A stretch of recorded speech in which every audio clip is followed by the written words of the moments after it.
Season 1, Episode 7 of All's Fair on Hulu was weird as hell. I was not a fan of this episode at all. I just hated seeing Dena playing house with Dougie's dead body. That was way too morbid for me. But what I did like about this episode, and comment down below if you agree, but Kim K's acting was just a bit better if you noticed. She was doing different things with her voice. She had different inflections, different tones, different textures. I'm like, okay, Kim K, let us see her level up just a bit. And she's going to be a monster on season 2. And don't get me wrong, I am not a big Kim Kardashian fan, but I just want to give credit where credit is due. I do see her improving her craft. And someone who has perfected their craft, Naomi Watts, I hated seeing her in this episode. She had way too many lines, way too much screen time, and Liberty, her character, is so boring. But before I get into my recap of episode 7, let me introduce myself if you're new here. My name is Brandi, and I realize that you could be on any channel in the world, but you're right here with me, and I really do appreciate that. So please go ahead and like this video. It really does help the channel out, and I deeply appreciate it. And also subscribe to the channel if you do enjoy watching TV show reviews and also movie reviews. Episode 7 kicks off with Dena doing what appears to be her typical nighttime routine. We see her in her beautiful nightgown and robe, and she's moisturizing her face at her bedroom vanity. But when she gazes in the mirror, we see a glimpse of Dougie's body laying on the bed. And at this time, I'm thinking, okay, this is just a flashback to when Dougie was still alive. But no. Dena, she goes over to the bed. She lays in the bed next to Dougie's dead body, and she begins to examine his nails. And she says, oh, you need a manicure, honey, but you're still gorgeous. And she proceeds to gently caress his head. And at that point, my imagination started running wild. And I was thinking, what is Ryan Murphy going to do here? Is he going to introduce necrophilia into this plot? Is Dena going to need the ladies to litigate for her? Because that is a serious legal offense to be, doing any funny business with a dead body. But thank God Ryan Murphy did not go that route. And Dena, she just proceeds to lay next to him and she falls asleep. And in the next scene, we see the ladies. They're at the study, at the round table. And we see Liberty. She's texting someone. At first, we don't know who she's texting. And Emerald, she's just handing out the caseloads for the day. Business as usual. But she can't seem to get Liberty engaged in a conversation. So she's like, Earth to Liberty, what's going on? And Liberty is like, I'm just trying to reach out to Dena. I haven't heard from her, and it doesn't feel right that Dena is alone at this time, right after Dougie passed away. I think that she should be with somebody. And the ladies are like, Allora and Emerald, that is, they're like, well, we talked to her last night, and Dena, she sounds like she's okay, and she does not want any company. She wants to be alone right now.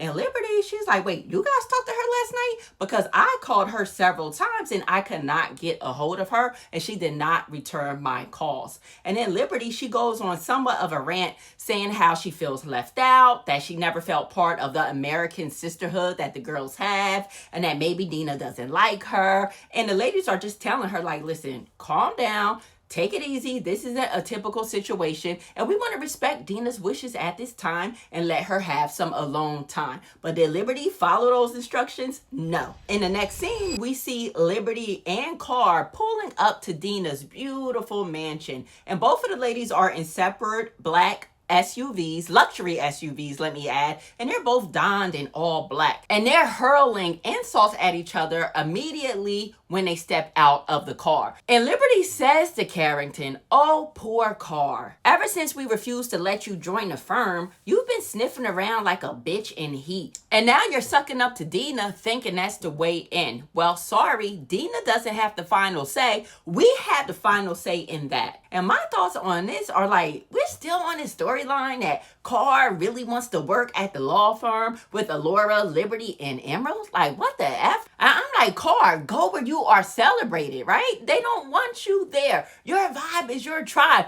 You need to go read some aspirational quotes and get your mind right and stop harassing these ladies. Carrington responds saying, well, Dena was my mentor long before you immigrated here with your Downtown Abbey accent.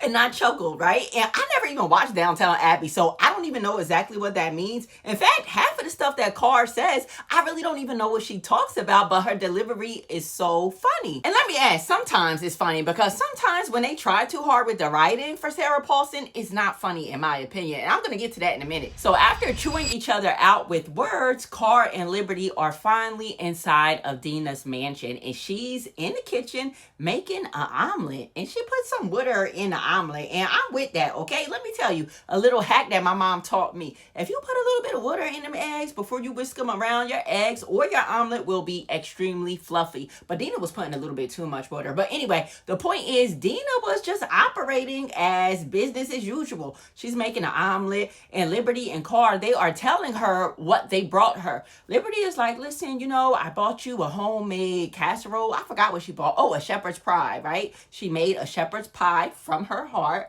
And Car, she purchased a ziti from like a local restaurant. And Liberty is throwing jabs at Car because Car bought the ziti instead of buying it. And I'm like, what's wrong with just buying a ziti from a restaurant? Like, I have no qualms about that whatsoever. But the ladies are talking to Dena saying, you know, we don't think you should be alone at this time. And Dena is like, I'm not alone. Doug is right upstairs. Do you want to come see him? And they're looking perplexed. They're looking at each other like, what the heck, right? So Dena, she goes upstairs with her omelet, and the ladies follow suit. And they see Dougie's dead body laying in the bed. Car, she gets up close and personal with Dougie, but Liberty, she tries to keep her distance.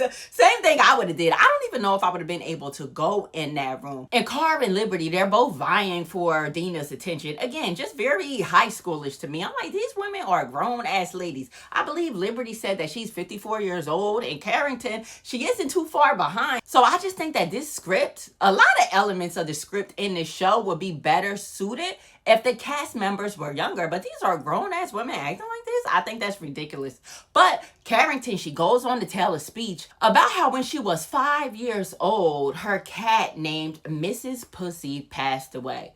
And she tells a story about, and this is what I mean about Carrington not being funny at times, right? They write Sarah Paulson's lines. Sometimes their delivery is good, but this whole monologue about Mrs. Pussy was not really funny in my opinion. But Carrington, she goes on and on and on for about 45 minutes, it felt like, about Mrs. Pussy. She says that she had a hard time when Mrs. Pussy died from feline, what was it, HIV? Something she died from that. I don't even know if that's a real thing. And she didn't want to let the cat be buried. So she had the cat laying in the bed with her, and she couldn't go to sleep without rubbing her pussy. You know, I know some people don't like the C word or the P word, but yeah, this is how they were talking in this show. And my question here is because Carrington, she mentions her mom during this whole pussy monologue, because her mom says something along the lines of, sweetie, you're gonna have to learn to soothe yourself to sleep without rubbing your pussy. And the mom let Carrington name the cat Mrs. Pussy. And this is what I mean about we need more backstory about Carrington, because she is batshit crazy, because her parents are probably batshit crazy. And they wanted to tell us that backstory a few episodes ago. I think that was episode 5, but that was not enough to let us into the mind of Carrington. But Liberty is pleading with her to stop using the P word. And I'm so glad she did, because again, I'll say it again, that part was just not funny to me. It just did not land well. And I was waiting for Dena to slap her. I don't know, for some reason, my imagination was just running wild on this episode. I'm like, Dena, just slap her. Slap that hoe. But Dena did not, right? Dena was actually like, I get what you're saying. You know, well, Dougie, he didn't go to the bathroom in the kitty litter box, but yeah, he went to the toilet. I get what you're saying about you had a hard time letting your cat go. So it seems at this point that Car is winning the battle for Dena's attention, which is so corny overall. But Liberty, she excuses herself. She said, listen, won't we give Dena some time alone, since that's what she wants? And Carrington is like, no,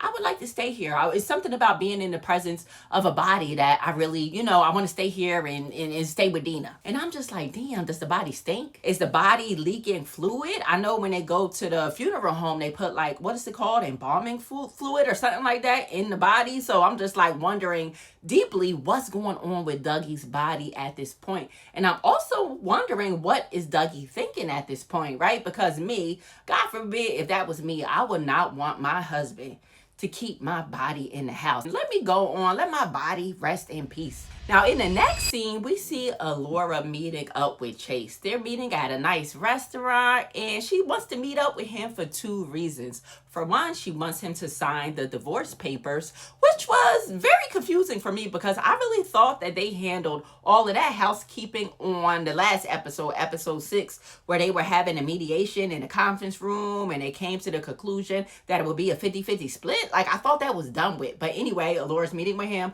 with divorce papers in hand, and she also wants to tell him that she forgives him. And might I add that Kim K just looked beautiful in this scene. She just looks like an old school beauty in this scene. So she's talking to Chase, and she divulges to Chase that she thinks that he's a sex addict and that he should start at step 9, which is making amends with people.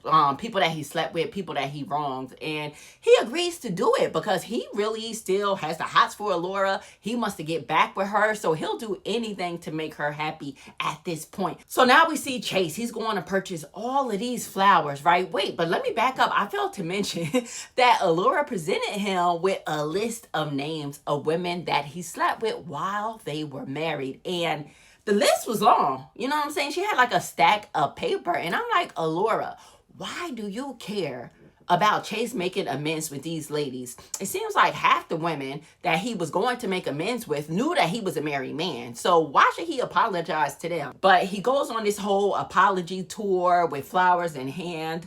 Half of the ladies are just cussing him out and throwing the flowers back in his face. And then he gets to the last name on the list, and that name is Milan. So he reaches out to Allora like, listen, I need help with the last name on the list. Milan, she told me I shouldn't contact her. She doesn't want to have anything to do with me. She just wants to have the baby on her own, and she wants me to have no parts of that. So Allora agrees to help Chase out. So she helps him reach out to Milan so he could apologize to her in person, and Milan is not having it at all. In fact, she wants to get violent with Chase, and I'm glad that Chase read her, actually, because Chase is like, listen, you know, you knew that I was married, and you knew that I was married to your boss, and you still proceeded to go ahead with this relationship, and now you don't want me to have any parts in my baby's life? Well, I'm going to hire Carrington as my lawyer, and I'm going to sue you for full custody. And on that scene right there, I'm kind of like Team Chase. Like, Milan, you did know. She's throwing shoes at him. She's going off. She's cussing. She's acting the fool. But I get that it's emotional, too, at the same time. But I've said this before. I just hate this role for Teyana Taylor. I just wish they would have gave my girl a better role because I'm a big fan of her. I think she has some great acting chops and she could definitely do, you know, a bigger, better role. Now back to Liberty and Carrington. Carr has not left Dena's side. So it appears, right? They become like two peas in a pod. Thick as thieves, right? Joined at the hip. And Liberty, we see that she keeps stopping by the house. She's trying to break through and get to Dena, but Carrington, she's blocking everything, right? In fact, Carrington plans a beautiful wake in Dougie's memory. She plans out a wake that's from 4 p.m. to 7 p.m. They have fancy hors d'oeuvres. They have champagne, butlers, waitresses, valet parking, everything. Like a wake that you couldn't imagine, all put together by Carrington. So we see Emerald. Emerald stops by, and Emerald is looking fire in the scene. She goes to Carrington and she tells Carrington that she's doing a great job with the wake. And she gives Carrington all of these compliments, and Carrington is like, thank you for telling me that I did a good job. I don't get to hear that often, especially from you guys. And I'm like, listen, Emerald, slow down, back up. It's okay for you to be cordial with Carrington, but you don't got to be all chummy with her and glazing her. Like, come on now. And Emerald, she goes in the house to talk to Dena alone because although Carrington is throwing her this beautiful wake for Dougie, Dena is not coming out to greet the guest at all because she is still grieving with Dougie's body. So Emerald goes to her and says, you know, basically she didn't even want to get close to Dougie's body. She's like, listen, come out here away from the body. Let's have a conversation. This is not healthy for you. We need to call the funeral home. You know, Dougie is not here anymore. You might think that's Dougie, but that's just his body. Basically, like his soul has passed and we need to move forward. And Dena is just reading her left and right, chewing her out like, basically, mind your business. This is how I'm grieving. I want to do it the way I want to do it. And I really wasn't mad at Dena either, but I wasn't mad at Emerald too. Because as a friend, you want to do that for your girl, right? It doesn't seem healthy to have a decomposing body laying in bed with you. So I'm not mad at Emerald for putting her foot down. In fact, Emerald is the one that really made the difference, because after a few different scenes of them going back and forth with Dena, even Allora shows up too to try to get through to Dena. Dena finally concedes and she tells the girls, okay, it's time. You could call the funeral home. But it seems like Dena, she needed to convince him, but it's almost like she came to the conclusion on her own that it was time for her to move forward. And I just love Dena's love for Dougie. I really do, because when the coroners came to pick up the body, or whoever picks up the body, she gave him one last kiss. Like, she really loves that man. And mind you, his body was in the home for about 3 to 4 days. So I know it had a little stench to it. I know he's probably leaking out a little bit. I know the skin probably felt really weird, but she still wanted to kiss him. And I just couldn't imagine being in her shoes. In fact, Emerald mentioned it too. She says, listen, I cannot imagine if that was one of my sons that passed away, what I would do. And that's why you can never judge somebody. I mean, I don't think I would do that if my husband passed away, but God forbid, and you never know. Now, before the episode ends, we see Allora. She goes to Chase's home. She knocks on the door and they proceed to get to hunching. But it was such a whack sex scene. Honestly, I wanted to see, it's Kim K, right? I wanted to see more skin, you know, I wanted to see more clapping cheeks. I wanted to see something, but it was a very boring sex scene. But at the same time, I didn't want to see Allora having sex with Chase anyway. I mean, he is a serial cheater. He is nasty. He slept with so many women. I mean, why would you even want to sleep with Chase? But if they were going to sleep together, at least make it look good. But after they sleep together, they're talking, they're out on the balcony, and this was the last scene, and he's like, do you think we should give it a second shot?